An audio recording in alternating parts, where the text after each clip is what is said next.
Hi class, today my presentation will cover on several dimensions of Nelson Mandela's struggle with the help of a book, Long Walk to Freedom, an autobiography of Nelson Mandela.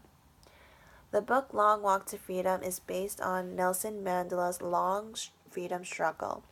This book describes Nelson Mandela's struggle against discrimination, prejudice, racial segregation, apartheid, and white domination against black Africans. He spent his entire life with the terrible grievance in order to achieve freedom and for ending apartheid from South Africa. Raleigh Mandela enrolls in primary school. He completed primary school from Clark A. Bury Boarding Institute, and for secondary education, he moved to a town where he enrolled for secondary education in Wellesley Secondary School and passed matriculation. Nelson Mandela's real name was Raleigh Mandela. His Nelson name was prescribed by Nelson Mandela's junior class teacher, Miss Medagain, in accordance to Christian custom and tradition. However, since childhood, he was attracted towards fight against apartheid by listening stories from his ancestors' bravery and struggles against white domination. He completed his primary school from Clark Boarding Institute, and for secondary education, he moved to a town where he enrolled for his secondary education in Wellesley Secondary School and passed matriculation. Now, let's discuss the very crucial period of Nelson Mandela's struggle and his entrance to politics. In 1944, Nelson Mandela joined the African National Congress, ANC, and while this period, with the help of a young group of ANC youth and intellectuals, he formed the ANC Youth League, ANCYL. The joining and entrance in ANCYL led the foundation of political struggles. The ANC officially adopted the Youth League method of boycott, strike, civil obedience, and non-cooperation, and proper motive and objective was set by the party and raised voice against apartheid and demanded full citizenship,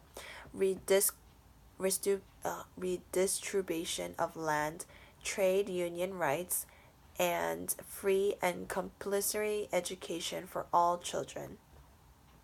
Furthermore, Mandela led the ANC's 1952 Campaign of Defiance of Unjust Law, traveling across the country to organize protests against discriminatory policies, as well as begin his first black law firm for validating apartheid victims.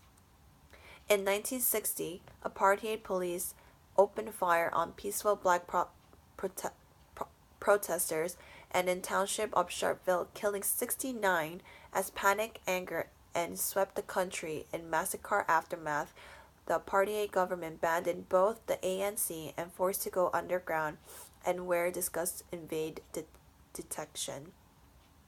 However, now moves towards the treason trial of Nelson Mandela.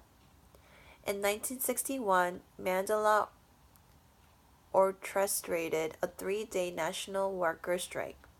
He was arrested for leading the strike the following year and was sentenced to 5 years in prison.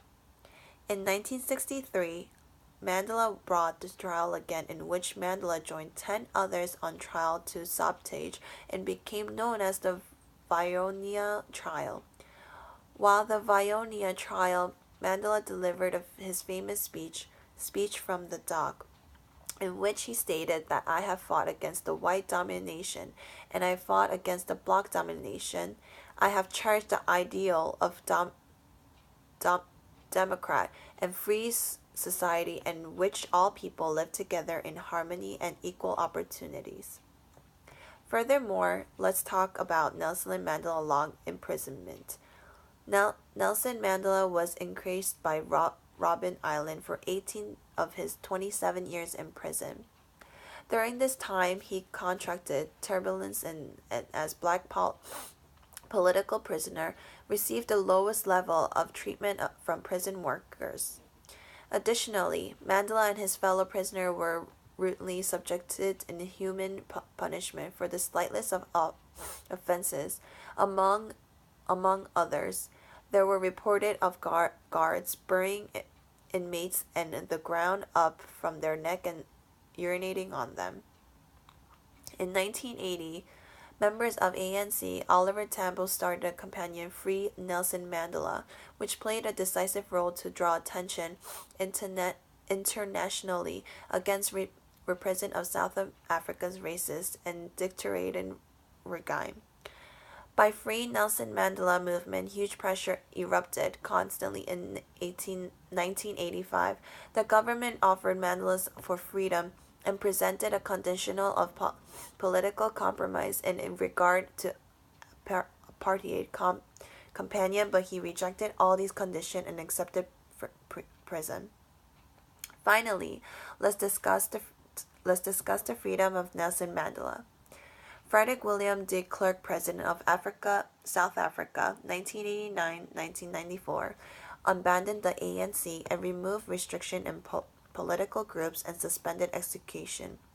Finally, he announced release of Nelson Mandela in February 11, 1990.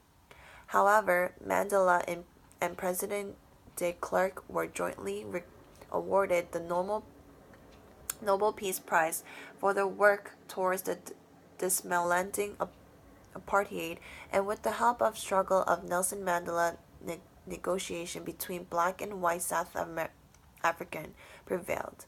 He said, I greet you with all the name of peace, democracy, and freedom for all. I stand here before you not as a prophet, but as a humble servant of you, the people. Thank you for listening to my presentation, and I will wait for your response.